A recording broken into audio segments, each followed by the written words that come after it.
आजकल महंगाई का संकट लगभग सभी के लिए सबसे बड़ा तनाव का कारण है। यहाँ तक कि यूएई में भी, जहाँ हम हैं, यहाँ काफ़ी समृद्धि है, सऊदी अरब में भी। और हाल के अध्ययनों में यह तनाव का सबसे बड़ा कारण बताया गया है। हम अब भी एक बहुत ही दिलचस्प अस्थिर समय में हैं, जहां हमारे बीच एक संघर्ष है। क्या हम प्रगतिशील बनना चाहते हैं, या क्या हम अपने काम करने के तरीके को बदलना चाहते हैं, या हम काम को वापस उसी ढर्रे पर लाने के लिए बेताब हैं जो 5 साल पहले था, वही हेनरी फोर्ड मॉडल जो 100 सालों से चला आ रहा है। यानी आप आकर ऑफिस में बैठें और सुबह 9 से शाम 5 बजे तक मेरे सामने काम करें, जहां मैं आपको देख सकूं, क्योंकि तब मैं आपको नियंत्रित कर सकता हूं। मेरे साथ सोफे पर बैठे हैं स्कॉट आर्मस्ट्रांग, जो मेंटल नामक व्यवसाय के सीईओ और संस्थापक हैं। बच्चे अपने माता पिता के साथ पहले से कहीं कम समय बिता रहे हैं, और इसलिए वो मेंटल हम में से कई लोग बहुत व्यस्त हैं और हम विश्वास से परे तनाव में हैं। हम प्रेरणादायक गुरु नहीं हैं, जो शायद हमारे माता पिता और दादा दादी और नाना नानी थे। दुर्भाग्य से हम एक ऐसे पारिस्थितिकी तंत्र में रहते हैं जहां अलगाव है। इनमें से कुछ चीज़ें अपने आप साकार नहीं हो पाती हैं। हम व्यवधान के दौर में हैं, और मुझे लगता है मैं संगठनों से केवल यही कहता हूं कि व्यापार जगत ऐसे संगठनों की कहानियों से भरा पड़ा है जिन्होंने व्यवधान को नज़रअंदाज कर दिया जब यह आया।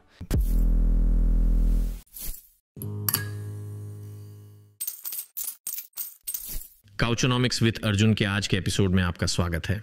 मेरे साथ काउच पर स्कॉट आर्मस्ट्रांग हैं, जो मेंटल नामक व्यवसाय के सीईओ और संस्थापक हैं, और जाहिर है यह मानसिक स्वास्थ्य से संबंधित है। मैं स्कॉट से लगभग 15 मिनट पहले तक नहीं मिला था जब वह स्टूडियो में आए और हमने एक दूसरे का अभिवादन किया, लेकिन मैंने लिंक्डइन पर उनके द्वारा लिखी गई कुछ चीज़ों को पढ़ा और उनकी पृष्ठभूमि देखी, और मुझे लगा यह बातचीत में लाने के लिए एक दिलचस्प आयाम होगा, खासकर सीज़न 3 में, जहां हम यह पता लगाने की कोशिश कर रहे हैं कि वित्तीय सेवाओं की दुनिया में अधिकारियों, स्टार्टअप संस्थापकों, पेशेवरों के रूप में हमें किन चुनौतियों का सामना करना पड़ता है। परिचय के लिए बस इतना ही। मैं स्कॉट का काउच पर स्वागत करता हूं। स्कॉट, आपका स्वागत है। धन्यवाद अर्जुन। मुझे आश्चर्य है कि हम पहले नहीं मिले, क्योंकि हम एक ही हेयर ड्रेसर के पास जाते हैं। अच्छा, तो ये बात है। ठीक है। वैसे मेरा हेयर ड्रेसर मैं खुद ही हूं, क्योंकि वास्तव में हर सुबह हेयर ड्रेसर के पास जाना बहुत महंगा है ना? लेकिन स्कॉट, नहीं, शो में आपका स्वागत है। और मुझे लगता है कि जब हमने शुरुआत की थी तो आपने मुझसे एक बहुत ही प्रासंगिक सवाल पूछा था, जो कि आप जानते हैं, एक ऐसे शो के लिए जो वित्त के भविष्य के इर्द गिर्द अपने विषय पर इतना विशिष्ट है, आप जानते हैं मैं ही क्यों आपको लिखूंगा और शो में आमंत्रित करूंगा। और मुझे लगता है कि इसका मेरा जवाब ये है कि आप जानते हैं हम एक समग्र तस्वीर बनाने की कोशिश कर रहे हैं। आप जानते हैं कि कुछ चुनौतियां और अवसर क्या हैं जिनका आप जानते हैं कि पूरा क्षेत्र सामना कर रहा है। और मुझे लगता है कि वित्त के भविष्य के साथ सबसे बड़ी चुनौतियों में से एक व्यक्तियों की भूमिका है, या जिसे हम प्रतिभा कह सकते हैं, को क्या भुगतान करना होगा। और मुझे लगता है आप जो कर रहे हैं, और बाजार में आपके समक्ष कुछ लोगों के बारे में मैंने जो थोड़ा पढ़ा और सुना है, मुझे लगता है कि यह एक अभिन्न और अधिक महत्वपूर्ण हिस्सा बनता जा रहा है। आप जानते हैं एक पेशेवर होने का क्या मतलब है, जो मूलतः इस बात पर निर्भर करता है कि मनुष्य होने का क्या अर्थ है। हाँ, बिल्कुल। लेकिन मैं शुरू करूं इससे पहले कि हम बातचीत में शामिल हों, और मेरे पास कुछ, मुझे लगता है, आधे दिलचस्प सवाल हैं, क्योंकि मैं किसी भी तरह से खुद को मानसिक स्वास्थ्य के विषय को जानने वाले व्यक्ति के रूप में पेश नहीं कर सकता। अपने बारे में कुछ बताएं स्कॉट। आपकी पृष्ठभूमि क्या है, आप कहाँ से आए हैं, और मेंटल क्या है, इसके बारे में थोड़ा बताएं। तो मेंटल एक मानसिक स्वास्थ्य वकालत मंच है, और हमारे पास 2 धाराओं वाला मिशन है। तो पहला है मानसिक स्वास्थ्य और कल्याण के बारे में बातचीत को सामान्य बनाना, और मानसिक स्वास्थ्य के बारे में दुनिया भर के समाजों में मौजूद कलंक को चुनौती देना। और ये बहुत हद तक B2C है, इसलिए हमारा एक व्यापक सामुदायिक मिशन है। और फिर हमारे पास एक तरह का B2B स्ट्रैंड है, जहां हम कंपनियों के साथ काम करते हैं, क्योंकि हम खर्च करते हैं, जैसा कि आप कहते हैं। एक पेशेवर होने का सच ये है कि हम अपने जीवन का इतना समय व्यतीत करते हैं, और वास्तव में कंपनियों का आर्थिक प्रदर्शन मानसिक स्वास्थ्य और कल्याण से बहुत जुड़ा हुआ है। इसलिए हम उस आधार पर कंपनियों के साथ काम करते हैं। मुझे इस तक पहुँचने में थोड़ा समय लगा। ये मिशन, मैं 16 साल की उम्र से पत्रकार था, तो 33 साल। मैंने हमेशा एक प्रचार अभियान चलाने वाला पत्रकार बनने की कोशिश की, इसलिए मैंने हमेशा मदद करने की कोशिश की। हमने बच्चों को अपहरणकर्ताओं से बचाने के लिए ब्रिटेन में कानून बदल दिया। या मैं लोगों को काम पर वापस लाने के लिए टोनी ब्लेयर द्वारा 10 डाउनिंग स्ट्रीट के आसपास दिखा रहा था। इसलिए मैंने हमेशा ऊपर उठाने में विश्वास किया है, जो शायद पत्रकारिता में असामान्य है। बहुत ज़्यादा खींचतान होती है। और यह मेंटल एक तरह से मेरे मानसिक स्वास्थ्य के कारण मेरे पिता को खोने के एक आदर्श तूफान से जन्मा था। इसने मुझे चुनौतियों और इस तथ्य से अवगत कराया कि यह किसी को भी प्रभावित कर सकता है, क्योंकि मेरे पिता उन सबसे मजबूत व्यक्तियों में से एक थे जिन्हें मैं जानता था। मजबूत लेकिन शांत, कभी अपनी भावनाओं के बारे में बात नहीं की, डिप्रेशन के खिलाफ कोई बचाव नहीं था, और हमने उन्हें 3 महीने के भीतर खो दिया। इससे मुझे बहुत सारी चीज़ों के बारे में पता चला जो मेरे भीतर चल रही थी। और फिर जैसा कि आप देखते हैं, और मैंने उस दुनिया को देखा जिसमें मेरे बच्चे बड़े हो रहे हैं और मानसिक स्वास्थ्य चुनौतियों का सामना उनकी पीढ़ी कर रही है। मुझे बस लगा कि यह कुछ और उद्देश्य और अर्थ के साथ कुछ करने का समय आ गया है। तो यहीं पर मेंटल का जन्म हुआ। बिल्कुल सही। यह आकर्षक है और यह दिलचस्प है। वास्तव में सबसे पहली बार एक पत्रकार को काउच पर पाकर, मुझे नहीं पता, लेकिन मुझे नहीं लगता कि मैंने अभी तक किसी पत्रकार से बात की है, लेकिन मैं इसके लगभग 75 एपिसोड कर चुका हूं। तो अगर कोई पत्रकार होता तो वह मुझे इसके लिए माफ़ कर देता। सुनने के लिए बहुत उत्सुक हूं। मैं बस आपसे एक बहुत ही ओपन एंडेड प्रश्न पूछने जा रहा हूं। मानसिक स्वास्थ्य के दृष्टिकोण से मुझे राष्ट्र की स्थिति के बारे में कुछ बताएं, और दोनों दृष्टिकोणों को सुनना दिलचस्प होगा, जो कि एक व्यक्तिगत स्तर पर जो आपके B2C व्यवसाय से उपभोक्ता स्ट्रैंड के साथ बैठ सकता है, और फिर एक कॉरपोरेट दृष्टिकोण से आप जानते हैं मानसिक स्वास्थ्य कॉरपोरेट्स के लिए कैसे प्रकट हो रहा है। काश मैं आपको दोनों पक्षों पर अच्छी खबर दे पाता, लेकिन वास्तव में मैं नहीं दे सकता। दोनों ही काफ़ी कुछ मायनों में खतरनाक हैं। मेरा मतलब है, अगर हम विश्व स्तर पर देखें, मुझे लगता है कि विश्व स्वास्थ्य संगठन ने कहा है कि हम में से 4 में से 1 मानसिक स्वास्थ्य से जूझ रहा होगा। यहाँ संयुक्त अरब अमीरात में कुछ अलग अलग कारणों से यह वास्तव में 3 में से 1 है। हाल ही में एक बड़ा सर्वेक्षण हुआ था जिसमें संयुक्त अरब अमीरात और सऊदी अरब सहित 71 विभिन्न देशों में दुनिया भर के आधे मिलियन लोगों का सर्वेक्षण किया गया था। और खबर यह है कि यह अच्छी खबर नहीं है। ये उन्होंने हर देश को एक MHQ, एक मानसिक स्वास्थ्य भागफल स्कोर दिया। ठीक है। और इसे 200 में से अंकित किया गया था, और एक भी देश को 100 से अधिक अंक नहीं मिले, और एक भी देश को संपन्न सफल नहीं बताया जा सकता है। यह एक पैमाने पर चला गया, विफल और संकट में से स्थायी से प्रबंधन तक। और प्रबंधन दुनिया में सबसे अच्छा था अभी कर रहा है। यह प्रबंधन है। यह अपने मानसिक स्वास्थ्य के मामले में सफल या संपन्न नहीं है। आप उस शहर में संयुक्त अरब अमीरात और सऊदी अरब ने वैश्विक औसत को पीछे छोड़ दिया। वैश्विक औसत 65 था, तो उन्होंने इसे सिर्फ 68-69 से हराया।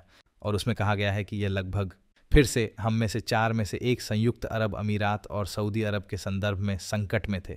लेकिन फिर आपने UK जैसे अन्य देशों को देखा जो उसमें दूसरे स्थान पर आए, उस रिपोर्ट में अंतिम से दूसरे स्थान पर, जहां 35% से अधिक लोग संकट में थे। तो एक वैश्विक दृष्टिकोण से ये अच्छा नहीं है। यहाँ इस क्षेत्र में संयुक्त अरब अमीरात और सऊदी और GCC वहाँ और अधिक संभावनाएं हैं। संयुक्त अरब अमीरात अनुसंधान का एक और बड़ा हिस्सा है जिसमें हम शामिल थे, जो 2 सिग्मा वाइटैलिटी स्टडी था, और यह 8 अलग अलग मैट्रिक्स को ट्रैक करता है।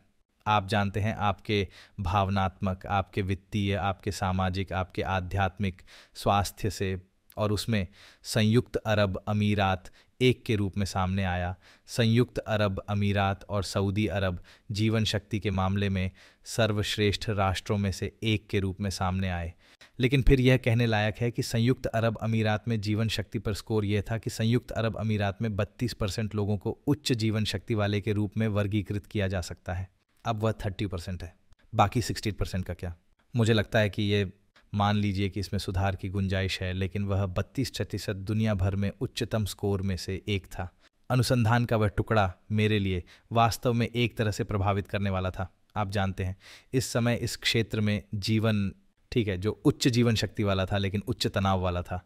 पिछले वर्ष लगभग 90% लोग तनाव से पीड़ित थे। संयुक्त अरब अमीरात में 99% उत्तरदाताओं, सऊदी अरब में 85% उत्तरदाताओं ने बर्नआउट के कम से कम एक लक्षण का सामना किया था।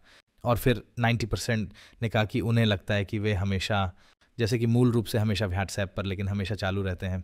आप जानते हैं, काम से कभी डिस्कनेक्ट नहीं हो पा रहे हैं। तो आप जानते हैं, और यह एक, यहाँ ये थोड़ा सा, ये एक आशीर्वाद और अभिशाप है, क्योंकि हमारे पास बहुत सारे अवसर हैं, हमारे पास बहुत सारी महत्वाकांक्षाएं हैं, बहुत सारा काम है और बहुत सारी बड़ी परियोजनाएं हैं जिनका लोग पीछा कर रहे हैं। लेकिन उन्होंने कहा, हम वास्तव में कड़ी मेहनत कर रहे हैं और हम हमेशा ऑन रहते हैं। और अध्ययन हमें बताते हैं कि हम थक रहे हैं और ये कुछ ऐसा है जिसे हम साल दर साल देखते हैं। दुनिया भर में तनाव कम नहीं हो रहा है, ये बढ़ रहा है। ये बिल्कुल सपाट है। हमने सोचा था कि हम बेहतर स्थिति में होंगे, हमने सोचा था कि महामारी चरम तनाव थी और हम बेहतर हो जाएंगे, लेकिन ऐसा नहीं हुआ। कुछ भी हो, हम कुछ हद तक बदतर होते जा रहे हैं। ये चबाने के लिए बहुत कुछ करता है ना? तो चलिए मैं पूछता हूँ। हाँ, बिल्कुल पॉडकास्ट सही। शुरू करने का आपने शानदार कहा, तरीका। क्योंकि आप जानते हैं, आप जो कहते हैं उसका मैं दुनिया भर में हर दिन अनुभव करता हूँ, है ना? मैं एक ऐसे क्षेत्र में काम करता हूँ जो उच्च तनाव वाले वातावरण के लिए जाना जाता है, और मुझे लगता है कि ये बस स्वीकार कर लिया गया है। आप जानते हैं, हम इसके बारे में बहुत बात करते हैं। बहुत कम संगठन या बहुत कम लोग इसके बारे में कुछ कर सकते हैं। कुछ लोग खुद को स्वनियमित कर सकते हैं। हम में से अधिकांश लोग असफल हो जाते हैं। तो मैं निश्चित रूप से 68% हूं, जैसा कि आपने बताया है। आइए यहां मेरे लिए समस्या को थोड़ा सा विघटित करें, है ना? और मैं इसे अधिक सरल बनाने जा रहा हूं, इसलिए क्षमा करें यदि मैं एक बहुत ही जटिल समस्या को अधिक सरल बना रहा हूं। अगर मैं अभी तनाव को मानसिक स्वास्थ्य के बराबर मान लूं, ठीक है, एक प्रॉक्सी के रूप में, तो आइए मैं तनाव को मानसिक स्वास्थ्य के प्रॉक्सी रूप के में मानता हूं। मुझे यकीन है कि और भी बहुत कुछ है। हाँ, ठीक है। वह क्या है जो वास्तव में चला रहा है या क्या है? आप जानते हैं, शीर्ष 1 या 2 या 3 चीजें जो हमें इस प्रकार आगे बढ़ा रही हैं। मुझे लगता है कि तनाव वक्र है, अगर मैं इसे कह सकता हूं। क्या यह सच है कि हमारा जीवन सभी प्रकार के इलेक्ट्रॉनिक्स से घिरा हुआ है? ठीक है, तो हम हमेशा ऑन रहते हैं। क्या ऐसा है कि हमारे संगठन इतनी अधिक मांग कर रहे हैं? क्या ऐसा है कि हम सभी भौतिक रूप से प्रेरित हैं, इसलिए अधिक चाहने और असंतुष्ट रहने के लिए यह निरंतर संघर्ष है? क्या ऐसा है, आप जानते हैं, आमतौर पर परिवार इकाई, ठीक है, एक वैश्विक वातावरण में जहां तलाक की दरें अब तक के उच्चतम स्तर पर हैं, अलगाव भी अब तक के उच्चतम स्तर पर है। आप जानते हैं, वहां है, वहां है, वहां है, वहां है, वहां है। आप जानते हैं, एक वातावरण के माध्यम से तनाव आ रहा है, वगैरह वगैरह वगैरह। तो सामाजिक स्वीकृति इत्यादि। ऐसी कौन सी 1 या 2 चीजें हैं जिन्हें आप लोग अपने, मेरे या किसी और जैसे लोगों के लिए तनाव का प्राथमिक कारण बनते हुए मैं देख इसे रहे ज्यादा हैं? आसान बना सकता हूं और कह सकता हूं कि उपरोक्त सभी। नहीं, मुझे पता है, लेकिन इसीलिए मैं आपको ये कहने के लिए खड़ा कर रहा हूं कि क्या 1 या 2 चीजें हैं, क्योंकि आप जानते हैं, ये थोड़ी देर बाद बोझ लगने लगता है कि आप कैसे निपटते हैं, क्योंकि आप तनाव से निपट नहीं सकते। आपको तनाव के मूल कारण से निपटना होगा। बिल्कुल, है ना? और वह है, और तनाव। और जब हम काम की दुनिया को देखते हैं, तो चलिए, तो काम की दुनिया शायद मानसिक स्वास्थ्य पर सबसे बड़े प्रभावों में से एक है, क्योंकि हम अपने जीवन का 1/3 हिस्सा वहीं बिताने जा रहे हैं। और एक शोध है जो कहता है कि आप जानते हैं, एक व्यक्ति के रूप में भी आपका लाइन मैनेजर, आपका डायरेक्ट लाइन मैनेजर मूल रूप से आपकी 70% भलाई के लिए जिम्मेदार है, जबकि आपकी भलाई का 30% का नियंत्रण आपके पास है। तो वह वातावरण जिसमें आप हर दिन जाते हैं, आप जानते हैं, चाहे आप इसे नियंत्रित कर सकते या नहीं, आपके मानसिक स्वास्थ्य में एक बड़ी भूमिका निभाता है। तो काम की दुनिया 1 में उसे तोड़ते हुए इस समय जीवन यापन की लागत का संकट लगभग हर किसी के लिए सबसे बड़े तनावों में से एक है। यहाँ तक कि यहाँ संयुक्त अरब अमीरात में भी, जहाँ हम हैं, आप जानते हैं, वहाँ उचित मात्रा में समृद्धि है। सऊदी अरब में भी। और यह आया हाल के अध्ययनों में, यह तनाव के शीर्ष कारण के रूप में सामने आया है। इसके अलावा यह हमेशा ऑन संस्कृति है, और हम अभी इस दिलचस्प अस्थिर समय में हैं जहां हमारे बीच संघर्ष है।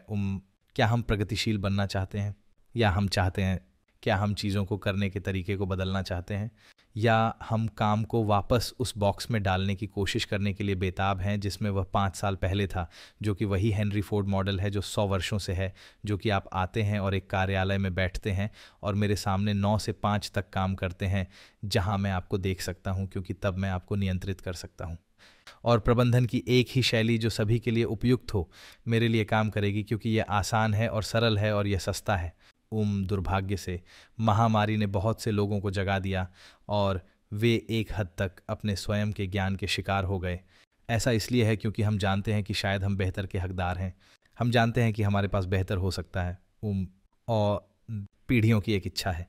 हम देख रहे हैं कि जीन एक्स और बूमर नेता गंभीर रूप से दुखी हैं, और वास्तव में उनमें से एक बड़ा प्रतिशत कार्यबल की सामान्य आबादी की तुलना में बेहतर कार्य जीवन संतुलन खोजने के लिए अपनी नौकरी छोड़ना चाहता है, जो आमतौर पर लगभग 85% है, जबकि मुझे लगता है कि यह 60% सी सूट है, और नेता वास्तव में उस अलग संतुलन की तलाश में हैं।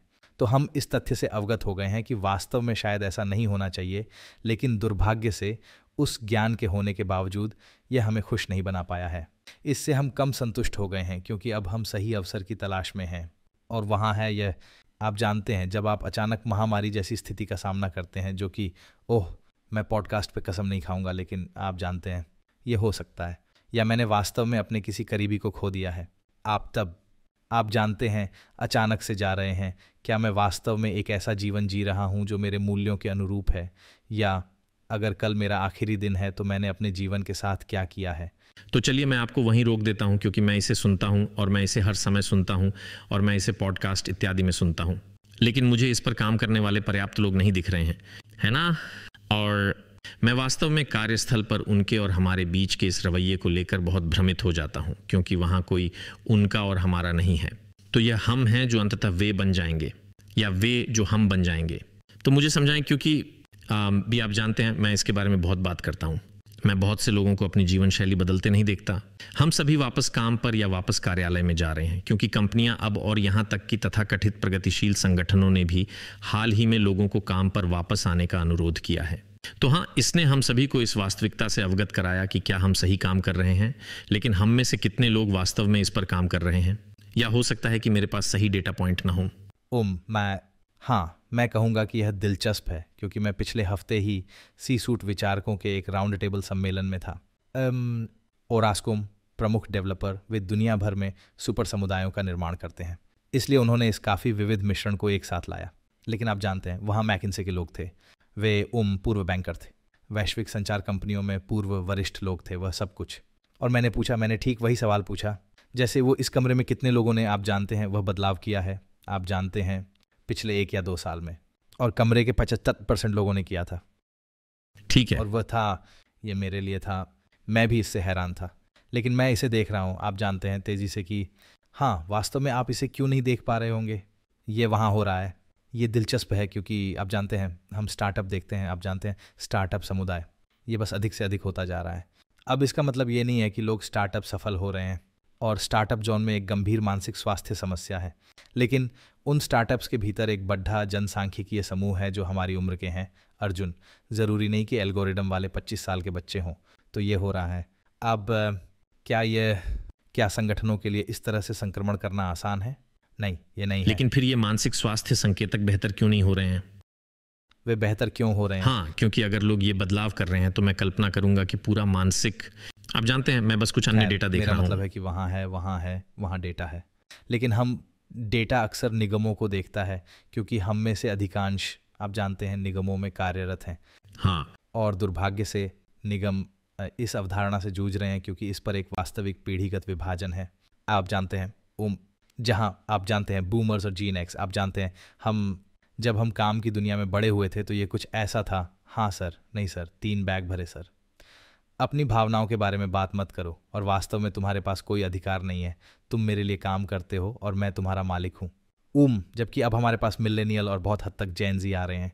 ये ऐसे हैं जो नहीं कह रहे हैं, और मैं वास्तव में एक नए करियर या नई नौकरी पर जाने के लिए काफ़ी तैयार हूँ, चाहे मैं यहाँ 1 साल या 2 साल रहा हूँ, मुझे परवाह नहीं है।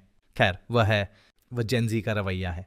जबकि हम कहेंगे कि हमारी पीढ़ियाँ लंबे समय तक ऐसी स्थिति में रहेंगी, क्योंकि इसकी उम्मीद थी, या क्योंकि हमारे पास गिरवी थी। हम अधिक लचीले और कम हकदार थे। अच्छा, आप ऐसा कहते हैं। मैं बस एक दिलचस्प बातचीत है, और चाहे आप लचीलेपन के बारे में बात करें या नहीं, मुझे वास्तव में आज के बच्चों के लिए बुरा लगता है, जो थोड़ा संरक्षणवादी लगता है। लेकिन अगर आप सोचें कि हम काम की दुनिया में कैसे आए, तो हम जैसे हैं, हमारे पास ईमेल नहीं था, हमारे पास नहीं था, आप जानते हैं, व्हाट्सएप, हमारे पास सोशल मीडिया नहीं था, हमारे पास ये संपूर्ण चीज़ें नहीं थी। मुझे कुछ इस तरह का दृश्य याद है। जीडीपी, आप जानते हैं, बस तेज़ और तेज़ और तेज़ हो गई है, और इन सभी तकनीकी बदलावों के कारण हमने चरणबद्ध परिवर्तन किए हैं, इसलिए हमें पाने का समय मिला है, आप जानते हैं, और हम उस बिंदु तक बढ़ गए हैं जहां हम अब काम की इस दुनिया में हैं। और मैं 51 साल का हूं, आप मुझसे बहुत छोटे हैं, लेकिन हमारे पास परिपक्व होने और, आप जानते हैं, अपने विश्व दृष्टि और अपने मानसिक स्वास्थ्य दृष्टिकोण को बनाने का समय है। और हम अभी भी संघर्ष कर रहे हैं। आजकल के बच्चों को इसमें झोंक दिया जाता है, बस उनके पास नहीं था, आप जानते हैं, उनका जीवन नहीं है। हमारा जीवन बहुत सरल था। और यदि आप हकदार के बारे में बात करते हैं, तो हम किस चीज़ के हकदार थे? हम 5 बजे घर जाने और काम बंद करने और काम के बारे में न सोचने के हकदार थे। हम सप्ताहांत में घर जाने और काम के बारे में न सोचने के हकदार थे। हम एक दिन की आशा के हकदार थे कि हमारे पास एक घर हो, क्योंकि जब हम बड़े हो रहे थे, आप जानते हैं, इन दिनों बच्चों की तुलना में संपत्ति की सीढ़ी पर चढ़ना बहुत आसान था। तो हम कहते हैं कि वे कम लचीले हैं, लेकिन वे इसी गंदे नाले में पले बड़े हैं, डेट्रिटस, आप जानते हैं, जिसने उनके पूरे जीवन उनके मानसिक स्वास्थ्य को प्रभावित किया है। और नवीनतम शोध कह रहा है, आप जानते हैं, यदि आप माता पिता हैं और आप अपने बच्चे को स्मार्टफोन और सोशल मीडिया से दूर रख सकते हैं, तो आप वास्तव में ऐसा करना चाहेंगे, क्योंकि आप जानते हैं, एक बच्चा जितनी जल्दी स्मार्टफोन पर आता है, बड़े होने पर उसका मानसिक स्वास्थ्य उतना ही खराब होगा। नहीं, और ये सच है, और मैं एक पिता हूँ, इसलिए हमारे ये लिए बहुत इस मुद्दे को सरल बनाना आसान है, लेकिन वास्तव में हमारा जीवन सरल था।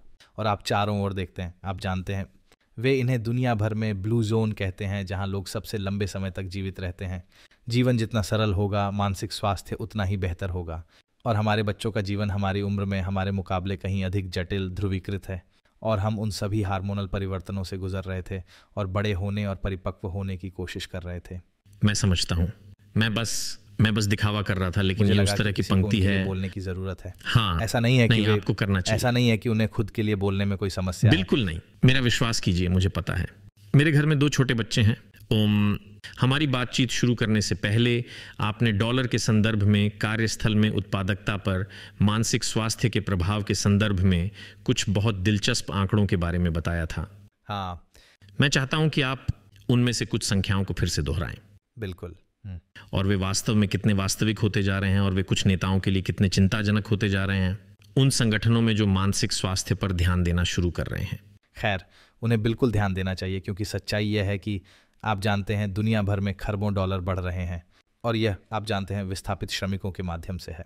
यह प्रस्तुतवाद है, और संयुक्त अरब अमीरात का आंकड़ा और यह गैलप के वैश्विक कार्यबल की स्थिति विशाल अध्ययन पर आधारित है। और संयुक्त अरब अमीरात का आंकड़ा 10.3 बिलियन प्रतिवर्ष था, जो मुझे लगता है कि जब आप किसी भी वर्ष में सामान्य कामकाजी घंटों को देखते हैं, तो यह लगभग काम करता है। उत्पादकता में कमी के कारण प्रति घंटे लगभग $5 मिलियन का धुआं उड़ रहा है। वास्तव में नहीं, हमने वास्तव में इस प्रकार की घड़ी बनाई है जो वास्तविक समय में सेकंड पर टिक करती है। और कभी कभी हम सीईओ के सामने बैठकर इसे बजाते हैं, और फिर आप देख सकते हैं कि भयावहता कैसे शुरू होती है। आप जानते हैं, 5 मिनट में 5-6 आंकड़े, आप जानते हैं, तो ये बहुत बड़ा है। यदि आप इसे देखें, सऊदी अरब में अर्थशास्त्र कहेगा कि लगभग 25 बिलियन धुएं में उड़ रहे थे। तो संगठनों के लिए बहुत बड़े आर्थिक निहितार्थ हैं, जो इसे गंभीरता से नहीं लेते हैं और जो इसे स्वीकार नहीं करते हैं। वे पैसे खो रहे हैं। और इसके दूसरी तरफ मैं हमेशा एक अध्ययन का हवाला देता हूं, जो 100 अध्ययनों का अध्ययन है। जब हम आपकी टीम की भलाई में निवेश के ROI को देखते हैं, तो आप जानते हैं कि 100 अलग अलग अध्ययनों में 327% औसत है। और आप सबसे बड़ी कंपनियों और सबसे छोटी कंपनियों में जा सकते हैं। आप कनाडा जा सकते हैं, जहां बेल टेलीकॉम आपको बताएगा कि उन्हें निवेश किए गए प्रत्येक डॉलर के लिए $6 वापस मिले। अधिकांश शोधों में लोग जिस मानक के बारे में बात करते हैं, वह निवेश किए गए प्रत्येक डॉलर के लिए $4 है। मैं 327% को केवल इसलिए पसंद करता हूं क्योंकि यह 100 विभिन्न अध्ययनों का औसत है। तो यदि आप इसे रूढ़िवादी दृष्टिकोण से देख रहे हैं, तो आप जानते हैं, आप रूढ़िवादी रूप से लाखों खो रहे हैं, या आप रूढ़िवादी रूप से लाखों कमाने के लिए खड़े हैं। ये एक तरह से आपकी पसंद है। तो अब समय आ गया है कि दुनिया इसके प्रति जागरूक हो, अन्यथा वे व्यवसाय से बाहर हो जाएंगे। ठीक है, तो 2 सवाल। ठीक, सबसे पहले, अधिक से अधिक संगठन मानसिक स्वास्थ्य के बारे में बात कर रहे हैं, जो उनके लिए महत्वपूर्ण है। उनमें से कितने प्रतिशत सिर्फ दिखावे के लिए बात कर रहे हैं, और उनमें से कितने प्रतिशत आप जानते हैं, अच्छा चाहते हैं और वास्तव में इसके बारे में कुछ नहीं कर रहे हैं? और उस प्रश्न का दूसरा भाग, और आप बेझिझक इसका उत्तर एक ही बार में दे सकते हैं, वह है, क्या है मेंटल में आप लोग जो काम कर रहे हैं और विश्व स्तर पर कई सहकर्मी संगठनों द्वारा जो काम किया जा रहा है, उसके साथ आप जानते हैं शीर्ष 2 या 3 हस्तक्षेप किस प्रकार के हैं जो कंपनियां सफलतापूर्वक करने में सक्षम हैं, जो एक बेहतर, मुझे लगता है, उस संगठन के लिए मानसिक स्वास्थ्य भागफल और इसलिए अधिक उत्पादकता की ओर अग्रसर है, चाहे वह डॉलर में तब्दील हो या नहीं। आप जानते हैं, वह कुछ ऐसा है जो हम, मुझे लगता है कि पहला सवाल, और आप इसमें सही हैं, कई संगठन हैं और कभी कभी बहुत अच्छे इरादे वाले संगठन भी होते हैं जो हस्तक्षेपों की एक श्रृंखला करेंगे। हस्तक्षेपों की वे श्रृंखलाएं, यदि उनके पीछे की कथा सांस्कृतिक नहीं है, तो आप मूल रूप से एक तालाब में एक कंकड़ गिरा रहे हैं और वह इतनी दूर तक तरंगित होगा और फिर मर जाएगा और गायब हो जाएगा। और उन हस्तक्षेपों से आपको जो भी लाभ मिलता है वह जल्द ही फीका पड़ जाएगा। किसी भी संगठन के लिए पहला कदम यह है कि वह खुद के साथ एक बहुत ही ईमानदारी से बातचीत करे और अपनी संस्कृति को देखे। क्योंकि अगर आप ये कमरे के बीच में पुल टेबल रखने जैसा है जिस पर कोई खेलने की हिम्मत नहीं करता, यदि आप डर के पदानुक्रम हैं। यदि आपकी संस्कृति है जो वास्तव में भलाई को महत्व नहीं देती है, तो आप कह सकते हैं कि आप भलाई करने जा रहे हैं। और वास्तव में सभी शोध दर्शाते हैं, और ये ऑक्सफोर्ड विश्वविद्यालय का एक बड़ा नया अंश है, उनकी एक भलाई इकाई है। इसलिए ऑक्सफोर्ड विश्वविद्यालय के वैज्ञानिकों ने पाया है कि वास्तव में यदि आपकी संस्कृति सही नहीं है, यदि आपने एक मनोवैज्ञानिक रूप से सुरक्षित स्थान नहीं बनाया है जहां आपकी प्रतिभा को देखा, सुना और महत्व दिया जा सके। इसका मतलब यह नहीं है कि वे कड़ी मेहनत नहीं करते हैं। इसका मतलब सिर्फ इतना है कि उन्हें लगता है कि उन्हें देखा, सुना और महत्व नहीं दिया जा सकता है, और वे आगे आकर एक राय या विचार या वास्तव में अपनी भलाई की स्थिति व्यक्त करते समय सुरक्षित महसूस करते हैं। वाह! यदि आप तब माइंडफुलनेस या समय प्रबंधन जैसी चीज़ों पर परत चढ़ाने की कोशिश करते हैं, तो आप मूल रूप से समस्या को अपने संगठन से व्यक्ति पर स्थानांतरित कर रहे हैं। और आप विनियमन के बारे में बात करते हैं, और आप जानते हैं क्या लोग स्वयं को विनियमित कर सकते हैं। ऐसे संगठन जो कर्मचारियों से कहते हैं आपको स्वयं को विनियमित करना होगा, हमारे लिए नरक है। लेकिन यहाँ कुछ माइंडफुलनेस प्रशिक्षण है या यहाँ कुछ समय प्रबंधन प्रशिक्षण है जो वास्तव में प्रतिभा को तेजी से खो देता है। वे माइंडफुलनेस भलाई पहल वास्तव में उनकी टीम को मदद करने के बजाय चोट पहुंचाती है, क्योंकि आप मूल रूप से अपने कर्मचारियों को दोष दे रहे हैं कि वे आपकी मांगों का सामना करने में सक्षम होने के लिए पर्याप्त मजबूत और लचीले नहीं हैं। तो आपको सबसे पहले यह सवाल पूछना होगा, ठीक है, हमारे काम की प्रकृति क्या है? पूछने की प्रकृति क्या है? क्या यह उचित है? और फिर एक बार जब आप इसे समझ लेते हैं तो वहाँ से आप जा सकते हैं। ठीक है। तो ये एक कठिन काम है। यह एक कठिन काम है। हम इसे कैसे बेहतर बना सकते हैं? वे चीज़ें क्या हैं जिसके लिए हर दिन लोग आते हैं? उन्हें क्या चाहिए इसे एक स्वीकार्य स्थान बनाने के लिए, या यहाँ तक कि एक ऐसी नौकरी जिसमें वे फल फूल सकें? उनके लक्ष्य क्या हैं? हम उन्हें अपने लक्ष्य हासिल करने में कैसे मदद करते हैं? तो ये बातचीत हो रही है। तो पहली बात यह है, क्या हम वास्तव में इस बारे में ईमानदारी से बातचीत कर सकते हैं? क्योंकि कई संगठनों में आप जानते हैं मानव संसाधन विभाग वहाँ जाएंगे और कहेंगे, ओह हाँ, हमने एक पल्स सर्वेक्षण किया है और हमने हर किसी से पूछा है कि वे कैसे हैं, और ये ऐसा है, ओह हाँ, और उनमें से 60% कहते हैं कि वे ठीक हैं। अरे हाँ, बढ़िया। लेकिन कंपनी में केवल 40% लोगों ने वास्तव में पल्स सर्वेक्षण का जवाब दिया। तो आपके पास वास्तव में 40% का 60% है, तो बाकी का क्या? 76%। अच्छा गणित है, ऐसा ही। और अक्सर कंपनियां पुष्टि की तलाश में इसमें उतरती हैं, पुष्टिकरण पूर्वाग्रह के साथ। वे जाना चाह रहे हैं, ओह हम ठीक हैं, ये ठीक है, इसलिए हम थोड़ा यहाँ और थोड़ा वहाँ करना जारी रख सकते हैं। तो पहला कदम ईमानदारी से बातचीत करना है, और फिर दूसरा कदम वास्तव में यह पहचानना है कि यह आपके व्यवसाय का एक मूलभूत चालक होने जा रहा है। तो आप वास्तव में इस समस्या से निपटने के लिए अपने आउटलुक कैलेंडर में समय कैसे बनाते हैं? क्योंकि आप इसे तदर्थ तरीके से नहीं करने जा रहे हैं। क्या आपके पास कोई रणनीति है? क्या यह आपके कैलेंडर पर उसी तरह दिखाई देता है जैसे आप हर हफ्ते अपने वित्त निदेशक से मिलने जा रहे हैं, और उस व्यक्ति के साथ 1 घंटे की बैठक होगी, और आप शायद अपने स्वास्थ्य और सुरक्षा व्यक्ति के साथ 1 घंटे की बैठक करेंगे? आपकी डायरी में भलाई और मानसिक स्वास्थ्य कहाँ है? फिर से सिग्ना को उद्धृत करने के लिए उनके पास एक दिलचस्प अभियान है जिसे हमने यहाँ लॉन्च करने में मदद की, जिसे 5% प्रतिज्ञा कहा जाता है। और यह नेताओं को प्रतिज्ञा दिलाने के बारे में था कि वे अपना 5% समय विशुद्ध रूप से अपनी टीमों के मानसिक स्वास्थ्य पर केंद्रित करेंगे। अब 5% एक बड़ा आंकड़ा नहीं लगता है, लेकिन वास्तव में जब आप इसके बारे में सोचते हैं तो यह हर हफ्ते किसी भी सीईओ की डायरी में 2.5 घंटे होता है। हर हफ्ते एक सीईओ 2.5 घंटे बैठकर यह सोचेगा कि मैं अपनी टीम की भलाई को कैसे बेहतर बना सकता हूँ। अब आप वरिष्ठ नेतृत्व टीम के साथ उस समय को 10 से गुणा करें, और फिर अचानक आपके पास समय का एक बड़ा हिस्सा है जिसमें आप वास्तव में बात कर सकते हैं, सीख सकते हैं, सुन सकते हैं, और ये पता लगा सकते हैं कि आपकी कंपनी के अंदर कौन सी रणनीति काम करती है। और हर कंपनी अलग होने वाली है, हर उद्योग अलग है, और यह मज़ेदार है। मैंने इसे उन संगठनों में सर्वश्रेष्ठ होते देखा है जहां आप सोचते होंगे लोग फल फूल नहीं पाएंगे। अमीरात ग्लोबल एल्यूमिनियम एक अच्छा उदाहरण है। आप जानते हैं वे एक फाउंड्री हैं जो गर्म पिघली हुई धातु है। आप जानते हैं लोग दिन भर अत्यधिक तापमान में काम करते हैं, और उन्होंने वास्तव में एक दिलचस्प काम किया। वह यह था कि उन्होंने मानसिक स्वास्थ्य और भलाई को HR से दूर ले लिया, और उन्होंने इसे स्वास्थ्य और सुरक्षा को दे दिया। और इससे सांस्कृतिक बातचीत तुरंत बदल जाती है, क्योंकि एचआर और मैं जानते हैं कि वहाँ अच्छे एचआर विभाग हैं और मुझे पता है कि मानव संसाधन समुदाय में बहुत भावुक लोग हैं, लेकिन अक्सर उन्हें उनके समुदायों द्वारा नीति पुलिस के रूप में देखा जाता है। सच।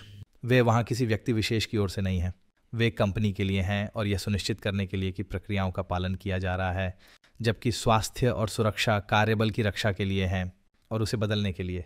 इसलिए उन्होंने स्वास्थ्य और सुरक्षा के आधार पर मानसिक स्वास्थ्य और भलाई का नेतृत्व किया और कहा चले जाओ और करो। आप जानते हैं हम अभी आरओआई नहीं मांगेंगे, हम आपको मजबूत केपीआई में बैठने के लिए नहीं कहने जा रहे हैं, बस अपने नेतृत्व का पालन करें, देखें कि आप क्या चाहते हैं। और उन्होंने किया और साल के अंत में उनका अब तक का सबसे अच्छा वित्तीय वर्ष था। दिलचस्प। आइए मानसिक स्वास्थ्य के बारे में थोड़ी बात करते हैं। तो अगर मैं फिर से मानसिक स्वास्थ्य को शमन और प्रबंधन में विभाजित करने जा रहा हूं, ठीक है, यहाँ मैं शमन के साथ संघर्ष करता हूं और यकीनन यही तर्क प्रबंधन पर भी लागू किया जा सकता है ना। बहुत। तो अगर मैं इसे ज़्यादा सरल बना दूं तो मैं कहता हूं आप कुछ जानते हैं। जैसा कि आपने कहा 10, 15, 20 साल पहले हमारा जीवन सरल था और इसमें से बहुत कुछ इस हमेशा ऑन मानसिकता, ईमेल और लैपटॉप और अन्य चीज़ों तक पहुंच से संबंधित था। तो आपको पता है क्या होगा यदि कोई संगठन कहता है आप जानते हैं शाम को 6 बजे या शाम को 7 बजे आप जानते हैं बाकी सब कुछ बंद कर दें, सप्ताहांत पर कोई आपको परेशान नहीं करेगा। मामले का तथ्य ये है कि ये उस तरह से काम नहीं करता है क्योंकि हम इस हाइपर कनेक्टेड वातावरण में रहते हैं, है ना। आप एक संगठन के रूप में अलगाव में कुछ निर्णय ले सकते हैं, लेकिन आपके कनेक्शन का पारिस्थितिकी तंत्र जो आप जानते हैं, आपूर्तिकर्ता, ग्राहक, भागीदार इत्यादि हैं, वे वास्तव में अगर मैं कहूँ आपकी शमन योजनाओं की परवाह नहीं करते हैं। ठीक है, तो मेरे पास आपके लिए जो सवाल है, कृपया तुरंत जवाब ना दें क्योंकि मैं खुद को पेश करने दूंगा। दूसरा सवाल यह है कि क्या कोई स्मार्ट शमन कारक या शमन रणनीतियां हैं जिन्हें एक संगठन के रूप में संभवतः अलग थलग करके लागू किया जा सकता है, क्योंकि हम एक हाइपर कनेक्टेड दुनिया में रहते हैं। यदि आप प्रबंधन रणनीतियों या प्रबंधन पर आते हैं, तनाव या मानसिक स्वास्थ्य, है ना, जिस तरह से हम तनाव से निपटते हैं और जिस तरह से ये स्वयं प्रकट होता है, जिस तरह से हम इसे प्रबंधित करते हैं, उसमें हम सभी काफ़ी अनोखे हैं, है ना। मुझे एक के लिए एहसास हुआ है और मुझे लगता है कि आप जानते हैं पिछले 5 से 7 वर्षों में तनाव के कारण खुद को शारीरिक रूप से बहुत चोट पहुंचा चुका हूं। लेकिन बड़ा अंतर यह है कि मुझे नहीं लगता कि पिछले 5 से 7 वर्षों में मेरा जीवन अधिक तनावपूर्ण रहा है। कोई तर्क दे सकता है कि यह है, ये सिर्फ इतना है कि मेरे शरीर की वर्षों तक झेलने की क्षमता उतनी अच्छी नहीं है। हाँ। ठीक है, तो आप वास्तव में बड़े संगठनों में तनाव का प्रबंधन कैसे करते हैं जब समस्या वास्तव में व्यक्तिगत स्तर पर प्रकट होती है ना। तो आप जानते हैं व्यापक नीतिगत निर्णय हो सकता है कि उत्तर ना हो, क्योंकि जिस तरह से आप जानते हैं कोई व्यक्ति जिसके पास वास्तव में उच्च सीमा से कम सीमा है वह बहुत अलग तरह से प्रतिक्रिया देगा, या यह वास्तव में कोई मायने नहीं रखता। खैर, मेरा मतलब है, और फिर एक ही जवाब नहीं है। दुर्भाग्य से चीज़ों को सरल बनाने के लिए एक ही जवाब सभी पर लागू नहीं होता है। तो ये कहा जा सकता है, तो अगर हम शुरू करने के लिए प्रबंधन को देखें, किसी भी संगठन में तनाव होगा और कई बार ऐसा होगा।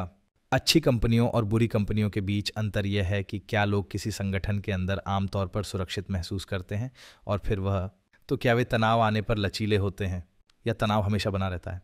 क्योंकि असल में समय के साथ तनाव असल में शारीरिक रूप से हमारे लिए बुरा होता है, जैसा कि आप जानते हैं। और यह वास्तव में उत्पादकता के लिए भी बहुत बुरा है, क्योंकि हमारे न्यूरॉन्स कम सक्रिय होने लगते हैं। यह हमारे न्यूरॉन्स को नुकसान पहुंचाता है, जिससे हम टीम के कम उत्पादक सदस्य बन जाते हैं। तो यह व्यवसाय के लिए बुरा है। तो प्रबंधन के दृष्टिकोण से क्या आप फिर से एक मनोवैज्ञानिक रूप से सुरक्षित स्थान बना रहे हैं जहां लोग सशक्त महसूस करें? अगर लोग सशक्त महसूस करते हैं तो उन्हें ज़रूरी नहीं कि ज़्यादा पैसे की ज़रूरत हो, लेकिन क्या वे सशक्त महसूस करते हैं? जब वे दरवाजे से अंदर आते हैं तो क्या वे सुरक्षित महसूस करते हैं? हम मास्लो की आवश्यकताओं के पदानुक्रम, उस प्रकार की चीज़ के बारे में बात करते हैं। क्या वे शुरू से ही सुरक्षित महसूस करते हैं, या आप जानते हैं? और संयुक्त अरब अमीरात एक दिलचस्प यात्रा पर है। अगर हम संयुक्त अरब अमीरात को देखें जो था, और वास्तव में हम अभी संयुक्त अरब अमीरात में जहाँ हैं, हमारे पास सार्वजनिक क्षेत्र है, हमारे पास सरकार है जो कहती है कि हम ग्रह पर सबसे खुशहाल राष्ट्र बनना चाहते हैं। आप जानते हैं इसने बहुत सारे कानूनों को नया रूप दिया है। इसने ग्रीन वीज़ा, 5 साल के वीज़ा, गोल्डन वीज़ा बनाए हैं। इसने अपने रोज़गार श्रम कानूनों को व्यापक और बेहतर बनाया है ताकि उन व्यक्तियों को अधिक पहुंच प्रदान की जा सके जो अपने कर्मचारियों को अदालत में ले जाना चाहते हैं यदि उन्हें लगता है कि उनके साथ अनुचित व्यवहार हुआ है। मुझे पता है कि एक दिल से व्हिस्ल ब्लोअर होने की क्षमता है। वे अब नियोक्ताओं से वो ग्रेच्युटी हटा रहे हैं। तो यहाँ पारंपरिक रूप से जो हुआ है वह यह है कि निजी क्षेत्र में कर्मचारियों के पास ये बहुत आसान लीवर, अस्तित्वगत लीवर है जो कि जैसा कहा जाता है वैसा करो, अन्यथा आप अपनी नौकरी खो देते हैं और निकाल दिए जाते हैं। और अगर आप सोचें, जब आप यहाँ से बाहर होते थे तो दूसरी नौकरी ढूंढने के लिए आपके पास 30 दिन होते थे जहाँ आपको जाना होता था। अब आपके पास 6 महीने हैं। तो यहाँ की सरकार वास्तव में प्रतिभा को प्राथमिकता दे रही है। ये वही कर रही है जो कंपनियों को करना चाहिए। और वास्तव में मैं सरकार में लोगों से बात करता हूं और वे मूल रूप से कहते हैं, जैसे आप जानते हैं, आप इस पर 2 प्रकार के निगमों में से एक हो सकते हैं। आप जल्दी अपनाने वाले हो सकते हैं और जल्दी अपनाने वाले होने के सभी फायदे उठा सकते हैं। लेकिन अंततः ये एक ट्रेन है जो आपकी ओर आ रही है और आप या तो ट्रेन में सवार होंगे या आप इसके द्वारा कुचले जाएंगे। तो भय के उस पदानुक्रम को यहाँ की सरकार द्वारा कम और नष्ट किया जा रहा है।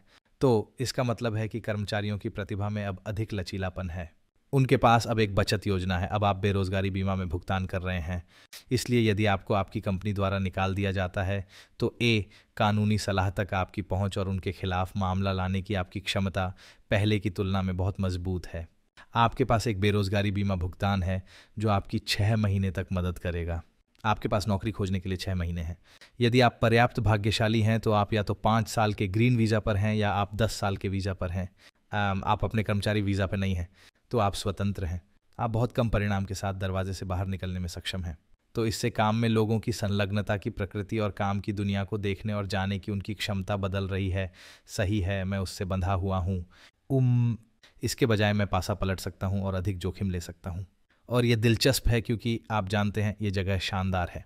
कोई भी अभी संयुक्त अरब अमीरात छोड़ना नहीं चाहता है, या विशेष रूप से आप जानते हैं, विशेष रूप से संयुक्त अरब अमीरात, उदाहरण के लिए यूके वापस जाएं, जहां फिर से यह मानसिक स्वास्थ्य अध्ययन कहता है कि वह दुनिया में दूसरा सबसे खराब मानसिक स्वास्थ्य वाला राष्ट्र है। हम जानते हैं कि हमारा जीवन कितना अद्भुत है। आप जानते हैं, कोई भी अपने बच्चों को स्कूल से निकालकर बैग पैक करके यूके वापस नहीं जाना चाहता। यह वास्तव में, आप जानते हैं, कर्मचारियों के खींचने के लिए एक बहुत ही आसान लीवर हुआ करता था, लेकिन अब ऐसा कम होता जा रहा है। तो उस प्रबंधन के दृष्टिकोण से जैसे पुरानी रणनीति अब काम नहीं करेगी और फिर वे जेनजी के साथ काम नहीं करेंगे क्योंकि जेनजी भी दरवाजे पर एक नज़र रखते हुए अंदर आ रहे हैं। जैसे आप जानते हैं, मैं अगले 2 वर्षों के लिए यहाँ कैसे मूल्य जोड़ने जा रहा हूँ और मुझे इसके लिए क्या मिलेगा, और फिर मैं अगली चीज़ पे जाऊँगा, मैं अगली चीज़ पे जाऊँगा और अगली चीज़ पे जाऊँगा। आप जानते हैं, सामान्य ज्ञान ये है कि आपकी जीन जी प्रतिभा के जीवन में एक करियर के बजाय। तो चलिए 1 सेकंड के लिए जेन जी पर आते हैं, ठीक है? ये बहुत दिलचस्प है और मुझे लगता है, तो आप जानते हैं जेन जीज और जेन अल्फास का एक पूरा समूह है जो कार्यस्थल में आने के लिए तैयार हो रहे हैं, है ना? मजे की बात यह है कि वे वास्तव में मानसिक स्वास्थ्य महामारी से पीड़ित हैं। हाँ, है ना? इससे भी बदतर आप जानते हैं, हर एक रिपोर्ट तो वास्तव में वे पहले से ही मानसिक स्वास्थ्य समस्याओं के साथ अपनी नौकरी पर जा रहे हैं जो पूरी तरह से अलग कारणों से उत्पन्न हुई हैं। हाँ, जिनका सामना आप और मैं कर रहे हैं। या आप जानते हैं, मुझे लगता है कि हमारे बाद की पीढ़ी जो कुछ भी आप जानते हैं वह 30 से 50 श्रेणी की है ना? कोई दिलचस्प अध्ययन, कोई दिलचस्प निष्कर्ष जो आपने पढ़ा है या आप लोगों ने इस पीढ़ी के बारे में सीखने के मामले में खुद किया है, और हम उनके लिए काम करने वाले तरीके से संसाधनों का सर्वोत्तम उपयोग कैसे कर सकते हैं? क्योंकि मैं आपसे सहमत हूँ। मुझे नहीं लगता कि डर की पूरी रणनीति, ठीक है, किसी भी स्तर या डिग्री पर लागू की गई हो। मुझे लगता है कि अलग अलग हमारे दोस्त या परिचित या हमारे साथी उन पर लागू होते हैं। लेकिन आप कैसे निपटते हैं इस पीढ़ी के साथ जो है, आप जानते हैं जो मेरे लिए आधुनिक प्रोजेक्ट पीढ़ी की तरह है। दुर्भाग्यवश आपको सुनना पड़ेगा और आप बता नहीं सकते। मेरा मतलब है, ये पहली बात है, लेकिन वास्तव में क्या है? हाँ, मेरा मतलब है अध्ययन के बारे में बात करना। डॉक्टर जो फॉर्च्यून जो यहाँ काम करती हैं वह एक विश्वविद्यालय में है। मुझे क्षमा करें, मुझे लगता है कि ये बर्मिंघम विश्वविद्यालय है, लेकिन मैं उसे गलती को भूल गया। लेकिन वह हांगकांग में एक बड़े मानसिक स्वास्थ्य अध्ययन से भी जुड़ी थी और उन्होंने विशेष रूप से देखा कि काम की दुनिया क्या चाहती है और विश्वविद्यालय की दुनिया ने क्या बनाया है। और हमारी शिक्षा प्रणाली में एक बड़ा अंतर है जहाँ बहुत बड़ा, हाँ। और सबसे बड़ी बात जो हम बच्चों को नहीं सिखा रहे हैं वह ये है कि हम जो अभी कर रहे हैं वह कैसे करें। अर्जुन जो है बैठना और चर्चा करना और बात करना और जुड़ना और एक दूसरे की आंखों में देखना और साथ ही भावनात्मक रूप से जुड़ना।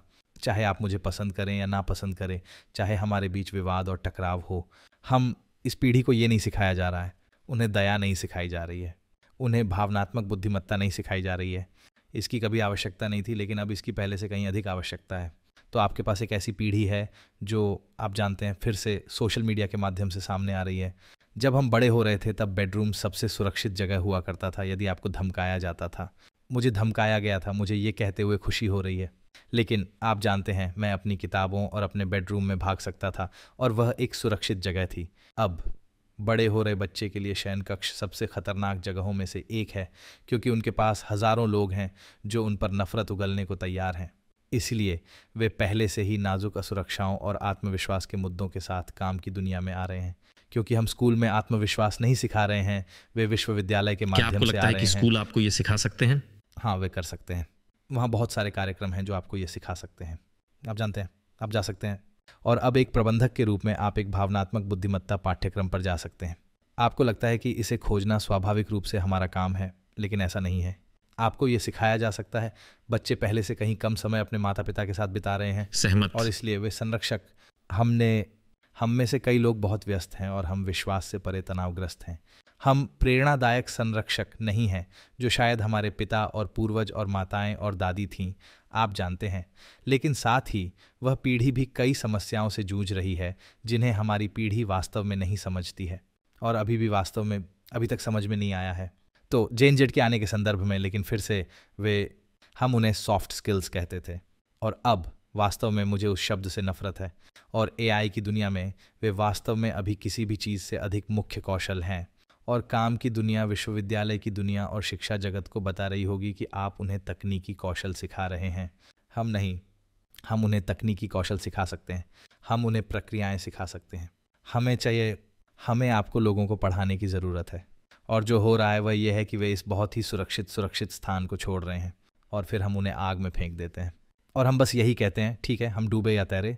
तो आप डूबने या तैरने जा रहे हैं, सिवाय इसके कि इन दिनों पानी बहुत तेज़ी से बह रहा है उस समय की तुलना में जब हम कूदे थे। हाँ, और मुझे लगता है कि आप बहुत सही हैं, क्योंकि मैं एक माता पिता के रूप में वह गलती नियमित रूप से करता हूं जहां मुझे अपने बच्चों को याद दिलाना पड़ता है। ठीक है, आप जानते हैं जब मैं छोटा था, है ना, जिससे मैं आपसे सहमत हूँ, वह नहीं है। हाँ, पूरी तरह से अप्रासंगिक, माफ करना। मेरी बेटियों से ऐसा मत कहो, है ना, क्योंकि मेरे पास यही एकमात्र लाइन है। ये किसी भी मामले में काम करना बंद नहीं कर सकता। आइए कुछ ऐसी बात करते हैं जो हम सभी को सार्वभौमिक रूप से प्रभावित करने वाली है, और मुझे लगता है कि आपने अभी इसका उल्लेख किया है, जो कि एआई की दुनिया है ना। तो एआई अपना रास्ता खोज रहा है, मुझे लगता है हमारी वाणिज्य और सामाजिक दोनों दुनिया में, है ना, अति तीव्र गति से, है ना। ये आप जानते हैं मशीन लर्निंग और ये सब सामान वर्षों से अस्तित्व में है, लेकिन एआई को अपनाने की गति पर ये अपने चरम पर नहीं है, लेकिन वास्तव में ये अब तक के उच्चतम स्तर पर है। ठीक है, यह सभी प्रकार की मानवीय प्रतिक्रियाएं पैदा कर रहा है, चारों ओर आनंदित होने से लेकर सब कुछ। आप जानते हैं एआई की शक्ति और एआई हमारे लिए क्या कर सकता है, और डर भी। ठीक है, क्या हमें बदल दिया जाएगा? क्या हमें सब्सिडी दी जाएगी? क्या हमारी नौकरियां उतनी कीमती नहीं रहेंगी? तो हम अपना पैसा नहीं कमाएंगे? और फिर ये पूरी पीढ़ी है जो एक तरह से आ रही है, जो मुझे लगता है कि उन लोगों के बीच ध्रुवीकृत हो रही है जो एआई का उपयोग करने में अविश्वसनीय रूप से सहज हैं, और अन्य जो नहीं हैं, जो महसूस कर रहे हैं, ठीक है, अगर हम वंचितों की श्रेणी में हैं, ठीक है, हम नहीं, दरवाजे पर पहुंचने से पहले ही हमारा कोई भविष्य नहीं हो सकता है ना। बिल्कुल। आप एक विषय के रूप में एआई और मानसिक स्वास्थ्य पर इसके प्रभाव के संदर्भ में क्या देख रहे हैं, यदि मैं उस शब्द का उपयोग कर सकूं, ठीक है, और इस सब प्रकार को आप कैसे देखते हैं, इस पर आपका दृष्टिकोण क्या है? मुझे लगता है कुकी कैसे टूटती है। खैर, बस एक आसान सा सवाल। मेरा मतलब है, मैं वास्तव में दो चीज़ों में विश्वास करता हूँ, एक ही समय में दो लगभग विपरीत चीज़ें, जो यह है कि एआई मानवता का भविष्य है, लेकिन मानवता भी मानवता का भविष्य है। इसलिए मुझे लगता है कि यह एक ऐसा उपकरण है जिसका उपयोग किया जाना चाहिए। मुझे लगता है कि सभी आशंकाएं प्रासंगिक हैं और सभी आशावाद और सभी स्वीकरण भी प्रासंगिक हैं। और ये दिलचस्प है, मैं एक कार्यक्रम में था। मैं पिछले हफ्ते ही बैंकिंग उद्योग में एक कार्यक्रम का एमसी और मेज़बान था जो भविष्य पर केंद्रित था। यह अविश्वसनीय रूप से भविष्य का सामना करने वाला था और कैसे मूल रूप से उस तरह की चर्चा चारों ओर होती है। ठीक है, क्या हम एक वित्त कंपनी है जो प्रौद्योगिकी को अपनाती है, या क्या हम एक प्रौद्योगिकी कंपनी बनने की कोशिश कर रहे हैं जो वित्त में विशेषज्ञ है? आप जानते हैं, और इस तरह की सभी चीज़ें ये अस्तित्वगत प्रश्न पूछ रहे हैं। और मैं बैठा और इन सभी अद्भुत लोगों के साथ पैनल वार्तालाप किया, जिसमें एक अविश्वसनीय भविष्यवादी था जो अंदर आया और मूल रूप से स्टार ट्रैक पर आप जो कुछ भी देखते हैं उसके बारे में बात की, यहाँ तक कि हमें एक सीमित डिग्री तक भी पहुँचाया, जैसे कि हमारा फ्रिज किस हद तक आएगा और किसी समय हमारे जीवन पर राज करेगा, हमारे फ्रिज कितने स्मार्ट होते जा रहे हैं। जैसे मेरा फ्रिज पहले से ही मुझसे ज़्यादा स्मार्ट है, ये इंटरनेट से भी नहीं जुड़ा है, लेकिन वह मुझसे ज़्यादा स्मार्ट है। लेकिन ये सभी अस्तित्वगत प्रश्न पूछ रहे हैं, लेकिन हर बार जवाब यही आया कि यह तकनीक है, लेकिन ये इंसान हैं जो इसे लागू करने जा रहे हैं। और ये हैं कौशल, रचनात्मकता, नवीन सोच। ये सिर्फ एआई नहीं होगा, हमें अभी भी इंसानों की ज़रूरत होगी, और मनुष्य को मानवता की आवश्यकता अधिक से अधिक होती जा रही है। तो मानसिक स्वास्थ्य के संदर्भ में आप जानते हैं, हमारी मानवता में झुकाव प्रक्रिया से प्रेरित होकर विचारशील रचनाकार बनने से लेकर भावुक व्यक्ति बनने तक ही अधिक से अधिक महत्वपूर्ण होता जा रहा है। भावनात्मक बुद्धिमत्ता सबसे बड़े उपकरणों में से एक होने जा रही है, क्योंकि अभी एआई के पास ये सुविधा उपलब्ध नहीं है बहुत दूर तक। और वास्तव में मुझे लगता है, जब आप एआई पर नए यूरोपीय नियमों को देखते हैं, भावनात्मक हेरफेर उन चीज़ों में से एक है जो वे वास्तव में पसंद करते हैं। नहीं, आप वहाँ नहीं जा रहे हैं, आप ऐसा नहीं कर सकते। इसलिए ये देखना दिलचस्प होगा कि एआई मानसिक स्वास्थ्य उद्योग में कैसे आता है। और हमने देखा है कि कई कंपनियां मानसिक स्वास्थ्य प्रावधानों में मनुष्यों की जगह एआई को लाने की कोशिश कर रही हैं।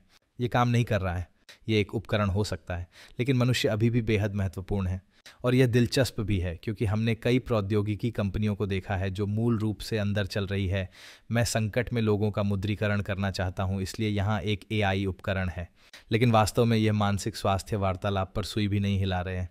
और कुछ स्वीकरण हैं, लेकिन ऐसी कंपनियां हैं जो बहुत पैसा जुटाती हैं और फिर बहुत पैसा खो देती हैं, क्योंकि अभी भी वह मानवीय संबंध बहुत बहुत महत्वपूर्ण है, और यह हमेशा महत्वपूर्ण रहेगा। लेकिन हाँ, डर है।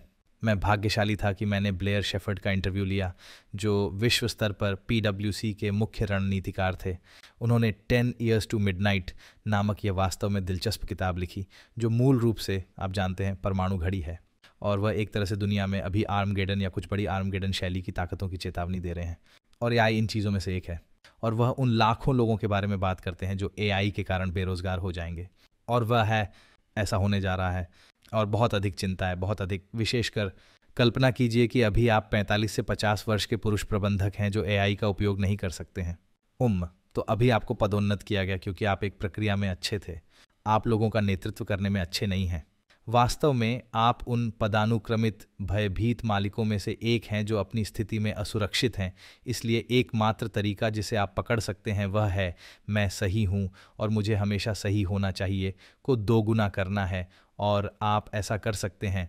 वास्तव में मेरे साथ बातचीत न करें जो तब विषाक्त कार्यस्थलों की ओर ले जाती है। तो कल्पना कीजिए कि आप उनमें से एक हैं। अब आपको बताया जा रहा है कि बिल्कुल ठीक है, विविधता, समानता और समावेशन मायने रखता है, और यह करता है, और यह वास्तव में जेन ज़ी और प्रतिभा की उस अगली लहर के लिए मायने रखता है जो आपकी कंपनी को आगे बढ़ाएगी। फिर आपको बताया जा रहा है, रुको, आपको वास्तव में भावनात्मक रूप से कमज़ोर होना होगा, और यह ज़्यादातर पुरुषों के लिए एक कठिन बातचीत है, ज़्यादातर इंसानों के लिए निष्पक्ष होने के लिए। लेकिन कम से कम महिलाएं हमसे ज़्यादा भावनात्मक रूप से बुद्धिमान होती हैं, और हमें बोर्ड रूम में उनकी और भी बहुत ज़रूरत है। लेकिन अगर आप वह आदमी हैं तो आप डरे हुए हैं, क्योंकि आप पहले से ही आप इस तथ्य को समझने लगे हैं कि आप शायद पहले से ही एक डायनासोर हैं। तो आप कहाँ डालते हैं फिर? आप इस सब के मिश्रण में एआई को कहाँ रखते हैं? आप उस मिश्रण में एआई को कहाँ रखते हैं? आप जानते हैं, एआई आपका मध्य प्रबंधक होगा। ये आपका प्रबंधक होगा, क्योंकि आप अभी हमारे पास पहले से ही प्रबंधक नहीं है। और यही रिमोट वर्किंग के साथ भी बड़ा डर था, और ये जवाब नहीं है। आप जानते हैं, ऐसे कई पेशे हैं जिनमें दूरस्थ कार्य संभव भी नहीं है। आप जानते हैं, आतिथ्य, आप जानते हैं, स्वास्थ्य सेवा क्षेत्र, ऐसी नौकरियां हैं जहां आप इसे फ़ोन नहीं कर सकते हैं। लेकिन उन उद्योगों में जहां आपके पास दूरस्थ काम करने वाले प्रबंधक हो सकते हैं जो अपनी स्थिति से डरते हैं, दूरस्थ काम से नफरत करते हैं, क्योंकि उनका काम क्या है? अगर उनका काम नहीं है, जैसे याद रखें ओवरसियर, से आप जानते हैं, या अगर वह नाव के पीछे ड्रम बजाने वाला आदमी नहीं है तो उसका काम क्या है? अगर हर कोई खुद ही नाव चला रहा है और उन्हें खुद को चलाने का अधिकार है तो उनकी भूमिका क्या है? इसलिए मुझे लगता है कि कंपनियों में मध्य प्रबंधन में एक वास्तविक संकट है, क्योंकि बहुत सारे मध्य प्रबंधन जा रहे हैं। मैं वास्तव में कंपनी में क्या मूल्य जोड़ता हूँ?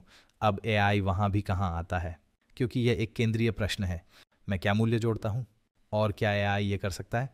अब यदि वह मूल्य अंतर्दृष्टि है, नवीन सोच है, मेरी टीम को आगे बढ़ने के लिए प्रेरित करना, ऊपर और परे समस्या समाधान, अगर यह वे हैं, अगर मेरे पास वे मानवीय कौशल हैं, तो मैं वास्तव में अभी भी एक बहुत अच्छी जगह पर हूँ। लेकिन अगर मैं सिर्फ, आप जानते हैं, एक्सेल शीट का प्रबंधक हूँ तो मुझे आपकी आवश्यकता नहीं है। इसलिए अभी बहुत डर है। तो हम एक ऐसे विकास से गुजरने जा रहे हैं जो, और हर विकास में, उद्योगों में, चाहे वह स्पिनिंग जेनी से हो, आप जानते हैं, पहली औद्योगिक क्रांति, ऐसी नौकरियां और प्रक्रियाएं थीं जिन्हें ख़त्म कर दिया गया था क्योंकि हमने उस तकनीकी कदम को आगे बढ़ाया था। मेरे पेशे में भी यही बात थी जब पत्रकारिता गर्म धातु से छपाई मशीनों में चली गई, आप जानते हैं, पुराना, फिर इंटरनेट और फिर। इसलिए मुझे लगता है कि इन तकनीकी कदमों से आगे बढ़ने से हमेशा एक स्तर का मध्यस्थता होगा। इसके साथ अंतर यह है कि यह हमें वास्तव में अपनी मानवता में झुकने का अवसर प्रदान करता है, पहले से कहीं अधिक और जाता है। ठीक है, तो हम रचनात्मक रूप से कैसे सोच सकते हैं? एक व्यक्ति के रूप में मेरे लिए मूल्य जोड़ने का क्या अवसर है? और सच कहूँ तो कौन मूल्य नहीं जोड़ना चाहता? ये ऐसा है जैसे जब हम एक कर्मचारी होते हैं और हम अपने संगठन या दुनिया में मूल्य जोड़ रहे होते हैं, तो आपके उद्देश्य की भावना और आपका आत्मसम्मान और आपका आत्मविश्वास मजबूत होता है। आपका मानसिक स्वास्थ्य कार्य करेगा। वास्तव में सुधार करना चाहिए। यदि आप उन मानसिक कौशलों पर ध्यान दे रहे हैं जो आपके पास हैं, आप जानते हैं, वे मानवीय मूल्य जो आपके पास हैं, तो ये एक बहुत डर है, लेकिन ये एक बहुत बड़ा अवसर भी है। और न केवल उत्पादकता के क्षेत्र में एक अवसर है, बल्कि हमारे लिए भी एक अवसर है। मैं अब स्वनियोजित हूँ। मैं 18 महीने से स्वनियोजित हूँ। और मैं अपने आउटपुट में बेहतर और बेहतर होता गया हूँ। और एआई ने वास्तव में मेरी मदद की है। आप जानते हैं, मुझे अब आवश्यकता नहीं है 20 घंटे के लिए एक ग्राफिक कलाकार। मुझे उनकी आवश्यकता अंतिम चरण के लिए हो सकती है, लेकिन मैं मिड जर्नी पर बैठकर जा सकता हूँ। आप जानते हैं, इसके साथ मुझे एक ऐसी छवि चाहिए जो यह करे और वह करे। और क्या आप एक लोगों के साथ आ सकते हैं? या मेरे पास एक पुरस्कार है, मुझे एक काली पृष्ठभूमि पर उस पर स्पॉटलाइट के साथ एक तस्वीर दें।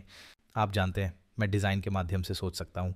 मैं डिज़ाइन नहीं कर सकता, लेकिन मैं डिज़ाइन के माध्यम से सोच सकता हूँ और फिर उसे एक बिंदु पर ला सकता हूँ।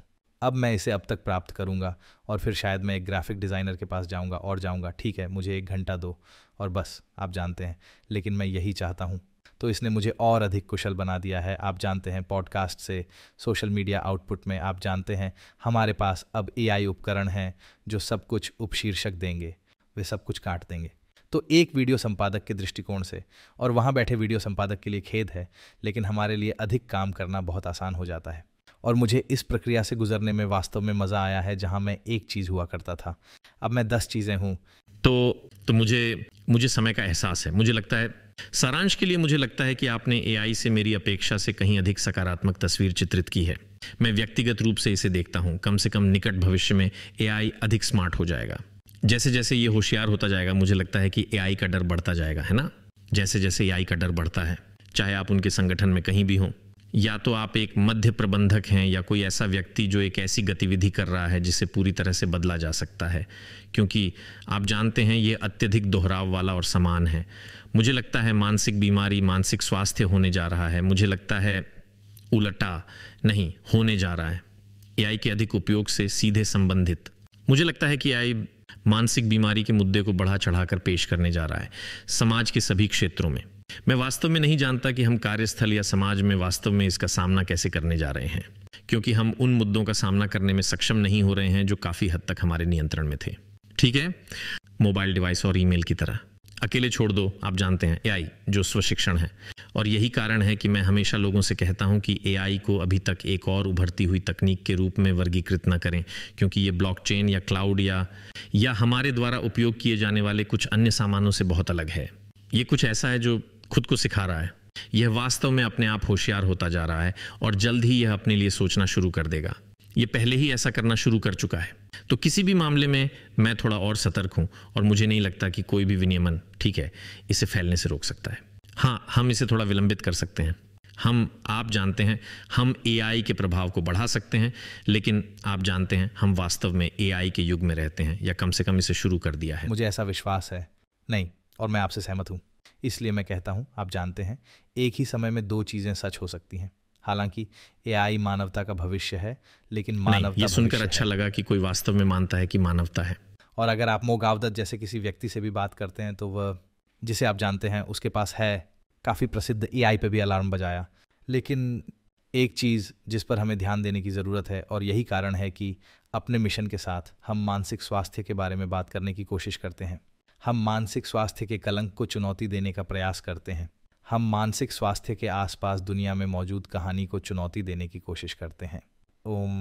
हमें जो बात याद रखनी है वह यह है कि हम AI को क्या सिखा रहे हैं, और वह है, इसलिए यदि AI अभी हमारे द्वारा उत्पादित 90% पत्रकारिता से सीख रहा है जो कि ध्रुवीकरण और विषाक्त है, आप जानते हैं ये सब, या आप जानते हैं, या जिस तरह से सोशल मीडिया में एल्गोरिदम काम करते हैं जो कि आप जानते हैं डर और गुस्से को उजागर करें, क्योंकि यह लोगों को व्यस्त रखता है। अगर हम सिखाते हैं, ये एक बच्चे की परवरिश करने जैसा है। हम सचमुच, जैसे आप जानते हैं, हम एक बच्चे की परवरिश कर रहे हैं, और यदि आप अपने बच्चे को नफ़रत और भय के अलावा कुछ नहीं सिखाते हैं तो वह गंभीर मुद्दों के साथ बड़ा होगा और सचमुच उन मूल्यों को जिएगा। लेकिन हम दुनिया में जो डालने की कोशिश कर रहे हैं वह है सकारात्मकता, वह बदलने की क्षमता है, वह हम सभी के लिए फलने फूलने की क्षमता है, क्योंकि हम फल फूल सकते हैं। आप जानते हैं, चाहे वह साधारण जीवन हो या चाहे वह बहुत ही अति जुड़ा हुआ जीवन हो, लेकिन हम सभी अभी भी फल फूल सकते हैं। लेकिन हमें चाहिए इस भौतिकवादी ग्रेवी ट्रेन से उतरें जो वैसे भी हमारे लिए काम नहीं कर रही है और वास्तव में सही जाए। चीज़ों का अधिग्रहण मुझे खुश नहीं करने वाला है। आप जानते हैं, यही वह झूठ है जो विज्ञापन उद्योग ने हमें बेचा है। दरअसल यह अंदर की यात्रा है, और यह पता लगाने के लिए कि मेरे मूल्य क्या हैं, मेरे लिए क्या महत्वपूर्ण है। हर किसी के पास मूल्य नहीं होते हैं, और हर किसी को उन्हें अपनाने का अवसर नहीं मिलने वाला है। लेकिन अगर आप अपने साथ ये बातचीत करते हैं और आप खुद को जानते हैं, तो मुझे नहीं लगता कि हमारी पीढ़ी या मेरे पिता की पीढ़ी को वास्तव में इस बात की कोई समझ थी कि हम कौन थे। मुझे लगता है कि मैं अभी ओनली ये पता लगाना शुरू कर रहा हूँ कि मैं कौन हूँ, जबकि मुझे लगता है कि जेन जी के पास दुनिया में अपनी जगह के बारे में बेहतर समझ है। मुझे लगता है कि हमें वो झूठ बेचा गया था कि हम बस, आप जानते हैं, वहाँ जाओ, नौकरी पाओ, एक घर खरीदो, एक अच्छी कार खरीदो, एक अच्छा घर खरीदो। वह संपूर्ण उपभोक्तावादी मिशन था। यही आपको पूरा करेगा, यही आपको संपूर्ण बनाएगा। और फिर कितने लोग हमारी उम्र तक पहुंचते हैं और फिर उस मध्य जीवन संकट से गुजरते हैं और कहते हैं ठीक है, ये सब बकवास है। इनमें से किसी ने भी मुझे खुश नहीं किया है। मैं अपनी तीसरी पत्नी पर हूँ, मैं नर्वस ब्रेकडाउन होने वाला हूँ, मैं खुद को मौत के घाट उतार रहा हूँ। मेरा मतलब है ये, और हम इसके बारे में तुच्छ हो सकते हैं, लेकिन इसके दूसरी तरफ वास्तव में पिछले साल 700,000 आत्महत्याएं, उनमें से 70% पुरुष थे। हाँ, और मुझे लगता है कि ये मेरा समापन विचार है। मैं आपको सुनता हूँ। आप जानते हैं, फिर से मैं आपसे बिल्कुल भी असहमत नहीं हूँ, लेकिन हमने जेन जी के बारे में बात की। मुझे लगता है कि वे अत्यधिक हकदार हैं। मुझे लगता है कि अधिक जेन जी अपने माता पिता के साथ रह रहे हैं जितना कि हमने किया था। हाँ। मुझे लगता है कि वे अधिक रियायती जीवन जी रहे हैं हमने जितना किया था उससे। हाँ, आप उनमें से कुछ वातावरणों को हटा देते हैं, है ना?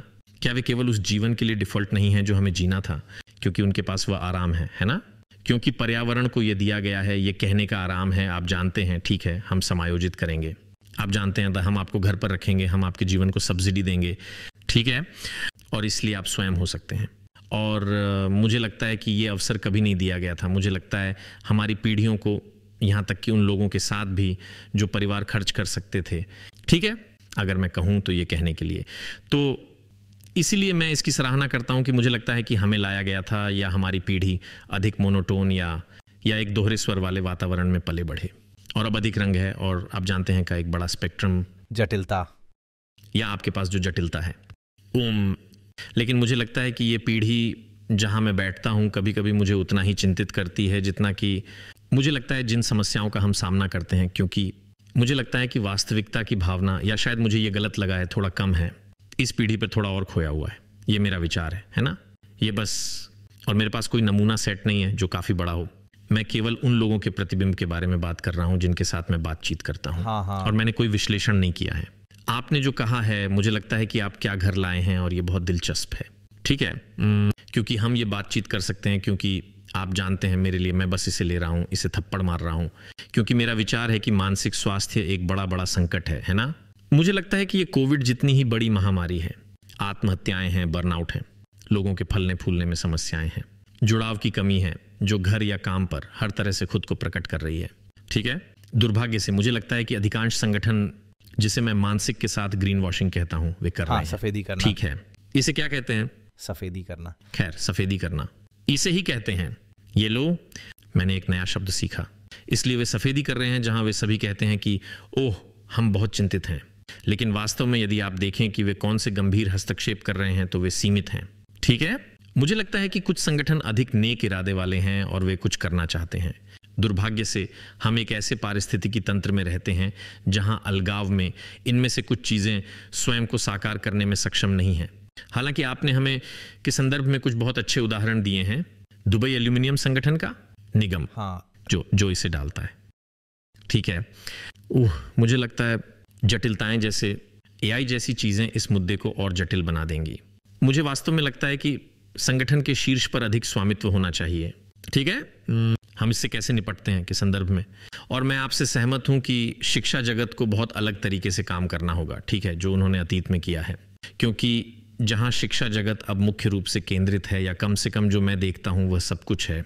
और मुझे पता है कि आपको वह शब्द पसंद नहीं है, लेकिन यह कठिन कौशल है।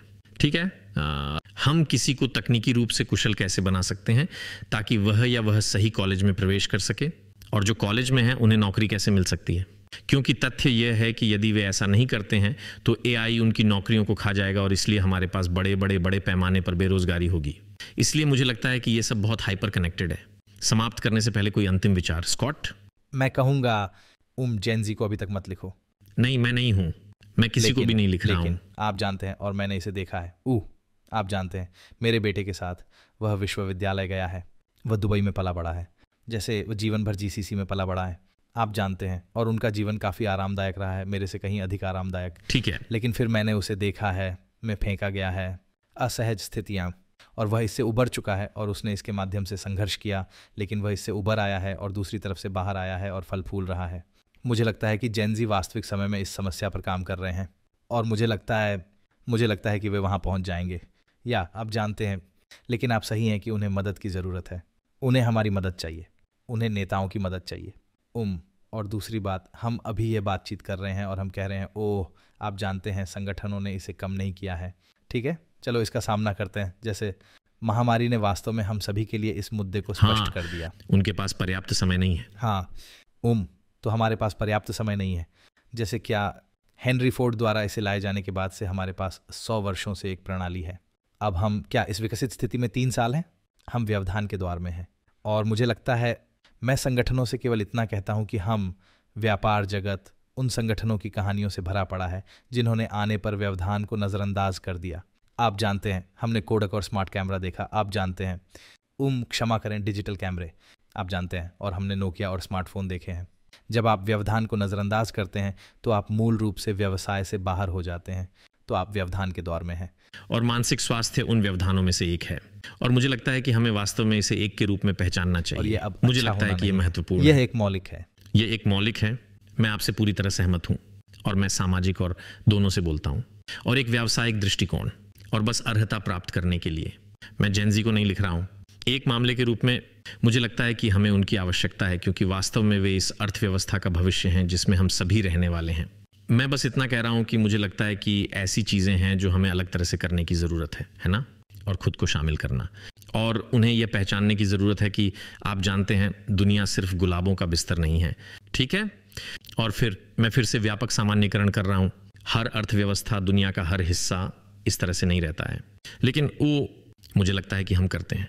मैं सराहना करता हूं स्कॉट, आपका आना। धन्यवाद, मुझे बातचीत में मज़ा आया।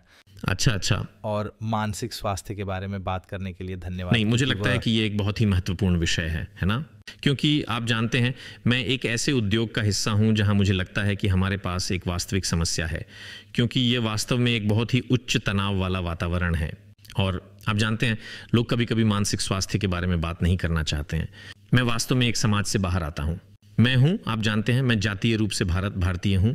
भारत में हम मानसिक स्वास्थ्य के बारे में बात नहीं करते हैं, क्योंकि इसे वास्तव में एक कमजोरी के रूप में देखा जाता है।